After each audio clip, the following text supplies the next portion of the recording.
సొంత సొమ్ము ఏమైనా ఇస్తాను. సొంత సొమ్ము ఏమైనా ఇస్తున్నావా? రాజకీయాల్లో రాకముందు నీ ఆస్తి ఎంత, రాజకీయాల్లోకి వచ్చిన తర్వాత నీ ఆస్తులు ఎంత ఒకసారి లెక్క నీ దమ్ముంటే. అసెంబ్లీ సాక్షిగా, పార్లమెంట్ సాక్షిగా రాజకీయాల్లోకి రాకముందు నీ ఆస్తులు ఎంత, ఇప్పుడున్న నీ ఆస్తులు ఎంత, నీ బినామీలు ఎవరెవరు, దమ్ముంది ఎవడికన్నా? ఎవడికి లేదు. నేను అంత ఇచ్చాను, నేను అంత చేశాను, అది చేశాను, ఇది చేశాను, నాకు ఇప్పటికీ అర్థం కాదనమాట. వేల కోట్ల రూపాయలు ఏది పెంచినా కానీ ఏడి దగ్గర నుంచి వసూలు చేయాల్సిందే కదా. అదే ఏదైనా చేశారంటే మేము చేసామని ఎంత మేము చేసామని అంటారు ఏంటో నాకు ఇప్పటికీ అర్థం కదండి. నీ విలాసాలు, నీ ఇది ఇంకొకటి నాకు ఇప్పటికీ అర్థం కాదు. రాజ్యాంగాన్ని పరిరక్షించడానికి, రాజ్యాంగ ప్రతినిధులు పరిరక్షించడానికి పోలీసు వ్యవస్థ ఉంది. ఆ పోలీసు వ్యవస్థను కూడా నీరు గారుస్తున్నారే. మీరు నీతి నిజాయితీగా ఎన్నికల్లో గెలిచిన వాళ్ళు అయితే ఎవడన్నా కానీ వాళ్ళు ప్రొటెక్షన్ లేకుండా మీరు రాలేకపోతున్నారు. మీరు ఒంటికి వెళ్ళినా మళ్ళీ గన్లు పెట్టుకుని వీళ్ళందరూ పాపం కాపలా ఉంటేనే మీరు వెళ్తారు. మీకెందుకు అంత భయం? ఇప్పటికే కరెక్ట్ చేసేవాడికే భయాలు ఉండదు, తప్పు చేసేవాడికే కదా.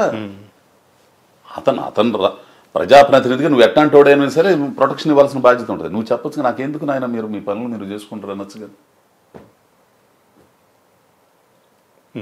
కొద్దో గొప్ప ఈ దేశంలో న్యాయ వ్యవస్థ ఉంది కాబట్టి కొంచెం గొప్ప సామాన్యుడు ఉండగలుగుతున్నాడు తప్పితే అందరూ దాని వంకే చూస్తున్నారు. దాని వంకే, ఆ న్యాయ దేవత వంకే చూస్తున్నారు తప్పితే అక్కడ కూడా న్యాయం జరగకపోతే ఇంకేం లేదు. ఇప్పుడు కూడా పాపం పోలీసులు కూడా అంతే, పోలీసులు కూడా అటువైపే చూస్తున్నారు. మాకేంటరా బాబు ఈ కర్మని, ఏం చేస్తారు? నాకు నిన్న ఒక వంశీ అని ఒక కుర్రాడు కథ చెప్పాడండి. అందులో ఒక పాయింట్ చెప్పాడు.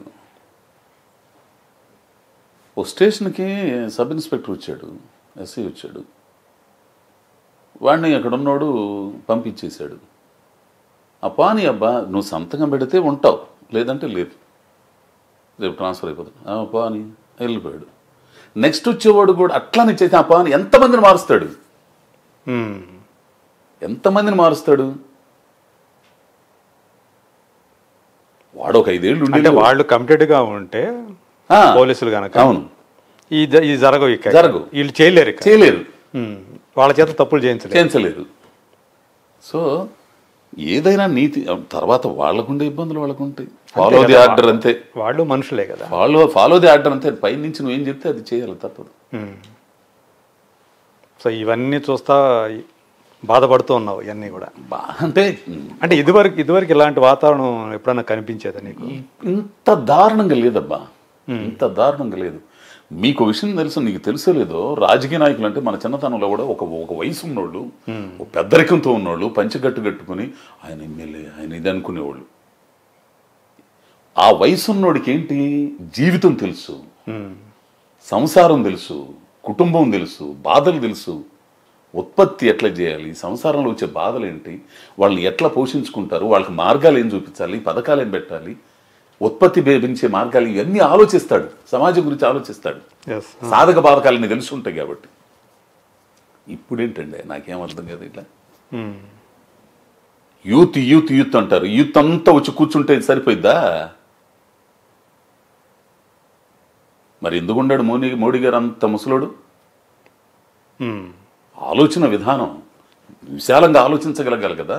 అవును, చాలా విశాలంగా ఆలోచించగలిగిన వాళ్ళకి, ఆ అనుభవం ఉన్న వాళ్ళకి ఆ పదవి రావాలి. ఏం చేస్తే ఏమవుతుంది, ఎట్లా వెళ్ళాలి, ఎట్లా మంచి ఏంటి, చెడు ఏంటి, తొందరపడితే ఏమవుద్ది, పర్యవసానాలు ఇవన్నీ ఆలోచించే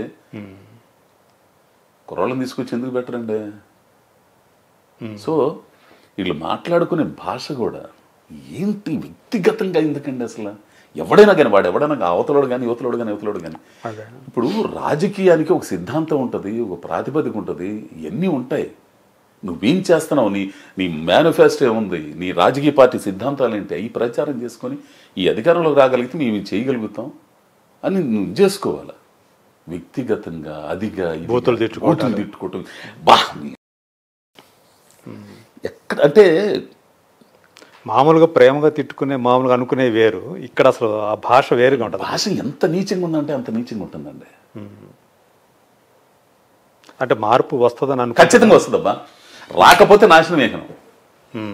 మార్పు అనేది గనక మనుషులు గనక మారకపోతే, ప్రజలు ఇది గమనించి మార్పులు గనక చేసుకోకపోతే, వాళ్ళ జీవితాలకు సంబంధించి ఆలోచించకపోతే మాత్రం చాలా ఇబ్బంది పడతారు.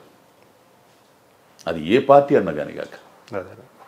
అంటే పవన్ కళ్యాణ్ గురించి, ఆయన పార్టీ గురించి ఉన్న నీకున్నటువంటి అవగాహన ఏంటి? అంటే నేను ఇంకోళ్ళ దగ్గర నుంచి కొనికి వెళ్తున్నా. కొనికి మీద కూడా హైదరాబాద్ రోడ్ అద్దంకి మీద నుంచి కొంచెం దగ్గరగా ఉంటుంది రూట్ అని చెప్పి సట్ వెళ్తుంటా.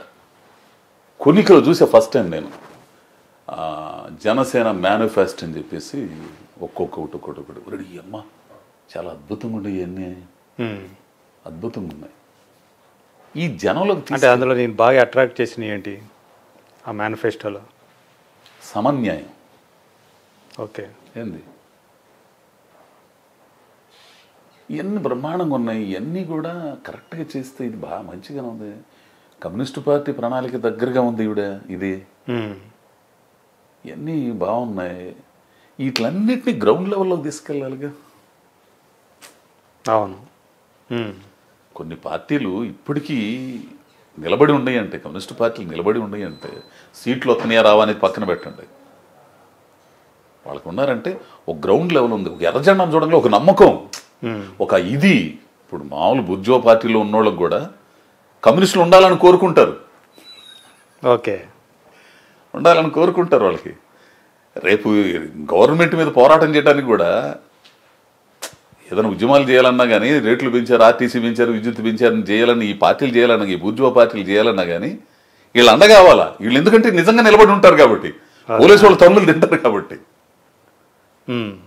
ఏండి, సో అట్లానే ఇది గ్రౌండ్ లెవెల్లో ఆ సిద్ధాంతాన్ని తీసుకెళ్ళగల కార్యకర్తల్ని మనం ఎందుకు పనిచేస్తున్నాం, ఎందుకు ఉండాలి, వ్యక్తి పట్ల అభిమానం కరెక్ట్గా ఉండాలి. ఉంటేనే వ్యక్తి పట్ల అభిమానాన్ని, ఆచరణని ఆ సిద్ధాంతపరంగా మలుచుకోగలిగారు.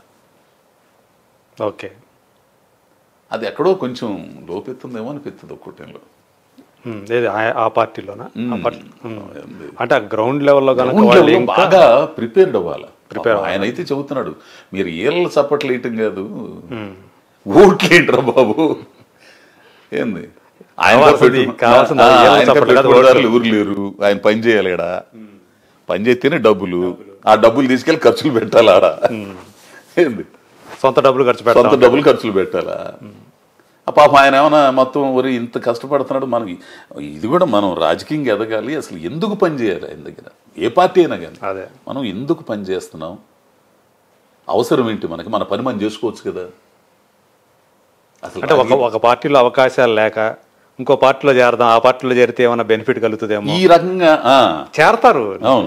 ఏ పార్టీ వచ్చినా కానీ ఉంటాయి, వలసలోనే ఉంటాయి, అటు ఇటు చేరటం ఉంటాయి, ఎన్నో ఉంటాయి. ఆ సిద్ధాంతాల మీద పనిచేసే ఇది కనపడట్లేదు ఎక్కడ కూడా, ఎక్కడైనా స్వార్థమే. సో అయితే ఈసారి అయితే మొత్తం 2024 ఎలక్షన్లకు సంబంధించి క్రియాశీలంగా అజయ్ ఘోష్ ఏమన్నా పనిచేసే అవకాశం ఉందా? క్రియాశీలంగా అంటే ఏదో చెయ్యాలని ఉంది, ఇంకా ఒక స్పష్టమైన దీనికి రాలేకపోయాను. ఓకే, చూద్దాం, అట్లా ఆలోచన చూద్దాం. మరి అంటే ఇప్పుడు సినిమా నటుడుగా రాణిస్తున్నటువంటి అజయ్ ఘోష్ రేపు ఏదైనా కావచ్చు, రాజకీయాల్లోకి రావచ్చు, రాకపోవచ్చు, ఇవన్నీ ఉంటాయి. సో ఆలోచనలు అయితే ఉంది, ఆలోచన అయితే మొదలంది, మార్పు కావాలని ఒక ఆలోచన అయితే ఉంది. ఫస్ట్ నుంచి మనం నడిచి వచ్చిన దారి అన్ని కానీ అక్కడ చేనేత ఉద్యమాలు కానీ ఇవన్నీ ఉండేవి కాబట్టి, ఆ ఉద్యమాల్లో ఆ ఆలోచన నడిచిన వ్యక్తి కాబట్టి, ఆ వామపక్ష భావజాలం ఉంది కాబట్టి, సో చూద్దాం. సంతోషం అన్న, చాలా విషయాలు నీ సరే ఎన్నో చూస్తుంటాం కానీ ఎంత ఇదిగా నాతో మాట్లాడుకుని అన్ని నిజంగా చాలా ఆనందంగా ఉంది.